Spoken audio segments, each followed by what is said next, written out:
Welcome back to Taiwan Now Look. Our guest today is President Ji Jian of Hope Cultural and Educational Foundation. President Ji Jian, we've been talking about working as a way to attract tourists to come to Taiwan and so on. But as we know that many countries now are very interested in hosting international sports events to get tourists, to get international spotlights and so on. You are a very well-known, famous international athlete. You've been participating in many international sports events. What do you think about Taiwan's advantages or disadvantages in hosting international sports events? Actually, as a member, Taiwan is a member of International Olympic Committee family, and also members of different international sports federations. As a member, we are entitled to bid for any kind of international games or championships, or they call the invitational events. See, you know, we are entitled to. That's right. But unfortunately, because of our political situations, we are always prevented to from getting the bid. That's right. But you know, actually, we are very lucky. Do you know? Next year is a very important year in Taiwan because two great international sporting events is going to be hosted in Taiwan. The first one was next year, July, from July the 16th to July the 26th. Is the number 8 World Games will be in Kaohsiung. Yeah. See, and so by next year, 31 sports, non-Olympic sports, will showcase the World Games. In Kaohsiung City. In Kaohsiung City. Yeah. Do you know, I remember that, you know, when Kaohsiung was beaten for the World Games, actually it was such a very secretive. No, actually nobody knows. Nobody knew it. In Taiwan? In Taiwan, Yeah. you know, was purposely kept as a secret because once it was exposed to the news. So by doing it secretly, then luckily we won the bid in the year of 2004. Yeah. And the contract or the agreement was signed by the ex-mayor of Kaohsiung, Mr. Frank Xie, Yeah. and with the president of, we call it IWGA, that's a International World Games Association, the president, Mr. Ron Frolick. And the contract was signed, let's see, was signed on June the 14th, 2004. And next year Will be the game. is the, the big year. So it was really How great. important it is for Taiwan? You know, that would be the first time that Taiwan It's very will important. have the chance to host this kind of event. That's very important because, of course, the game itself, you know, the World Games itself will get exposure. And also, it's the host city Kaohsiung and the host country Taiwan will also get the international exposure. That's one thing. And secondly, you know, as a host city Kaohsiung, because of World Games, you know, that the best athletes for that particular sport you know, will be coming to Kaohsiung to take part. Yeah. So you have to provide, you know, international standard facilities. Yeah. You know, so Kaohsiung built, its building, you know, that under construction now should finish next January. A big stadium. It looks like bird's nest. And also they built a very, very nice arena, the dome, see? And also there are more than 20 sports facilities has to renovate to the world standard, see? That means that, you know, when the World Games finish next year, Kaohsiung City has all the international standard facilities and should be able to beat host, other, you know.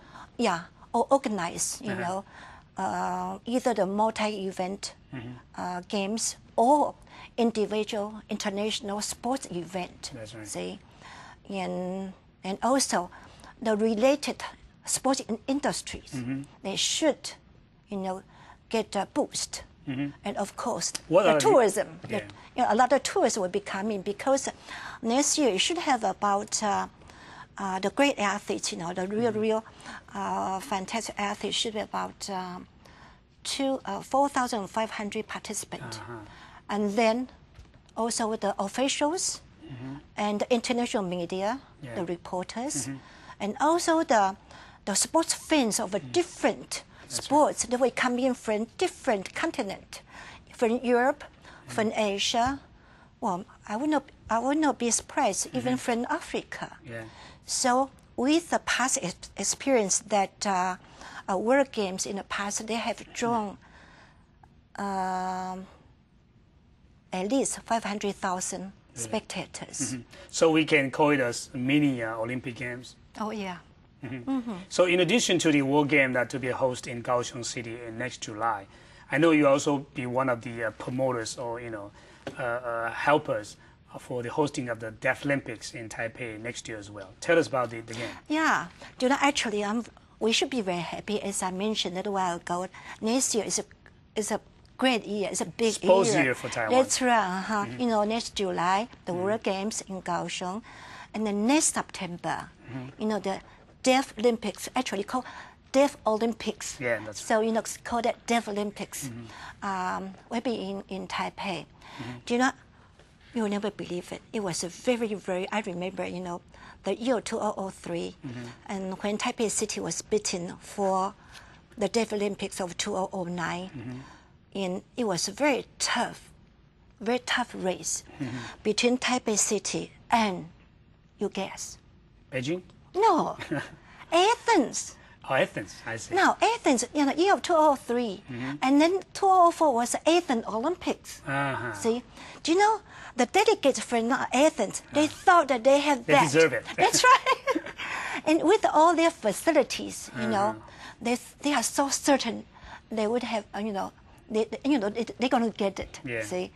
But they didn't. So how do you sell Taipei City to the committee? First of all, actually before the beating, and years before that, we get very good contact with the people from the deaf, the International Sports Federation for the Deaf. See, and of course, you know how we Chinese people. When they come to Taiwan, we always very warm and very how you call that? Very friendly. See? Hospitality. That's right.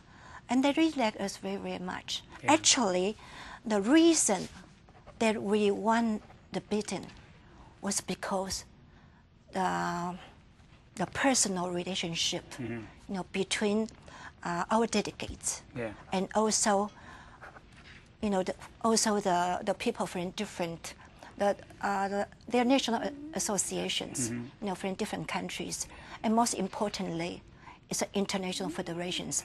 Those executive members, the presidents, the secretaries, they really played a very, very important part, to help us to get to win the bid. Yeah. So, is Taipei City ready for hosting the Deaflympics? Are they prepared everything they need to I host hope the so. game? Actually, the Taipei Organizing Committee actually started much earlier than the Kaohsiung one. Oh, really? That's right. And I'm sure it's going to be also a great one too, because the one really in charge was Professor Shen Zhiren. My colleague, actually. Is that right? Yeah, from Suzhou University, yeah. Yeah, because I think he's right and left hand of Mayor Hao. And also there's a CEO, is a professor from the Taipei City Physical Education College, Mr. Lin. Yeah. And also the staff from Chinese Taipei, our national sports association for the deaf. They are very, very much involved. Yeah. So I was told by Professor Shen that they should have a very, very good opening ceremony, because a lot of people from the art performing sector that are involved, such as Cloudgate? no, I don't think Cloudgate would be involved. I think the director is Lai Shenchuan. And I also know that Wang Weizhong is very much involved. And Lai Shenchuan's wife and Din Naizhu. Those are the people that they have a lot of feelings and also have a lot of love. And I think for the opening ceremony and the closing ceremony for the Deaf Games, that it should be a very touching one. And I think those people involved, they do have such quality of presenting a real, emotional and touching event. So the opening ceremony could be very eye-dazzling, It should be very, yes. So next year it will be very interesting to see all kinds of events in Taiwan. So are you expecting more and more international exposures for Taiwan next year? Yes, of course. Yes, as I mentioned that, for instance, next year for the Kaohsiung World Games, a lot of it, because there are 31 international sports. Yeah. See, for instance, like sports dance. Yeah. I remember last year, December, there was an international sports dance event in Taipei. The dome. That's right. The dome. It drew a lot of spectators, and also a lot of international media came over here, and. Every international federations, they have their own channels of promoting their own sports. That's right. I kind of think of 31. So 31? 31 international sports federations promoting World Games. So this is a thing that we cannot buy, That's right. By the GIO. You can never pay for it. I mean, you cannot afford it, actually. See, so this is really going to be a great event to promote Taiwan. And I'm sure that our Deaflympics, also, you should have about close to 100 countries coming to Taipei. And of course, that the countries with the participants, they will, more or less doing some promotion. Yeah. See? So next year is a beautiful year. Yeah, we expect that to be a very successful. Yes. And as we know that many people say that sports are the very foundation for the national health, national wealth, or national strength, national power. But as we can see that in Taiwan, parents tend to ask their kids to study hard, forget about, physical education and so on. But you are very well-known international sports athlete.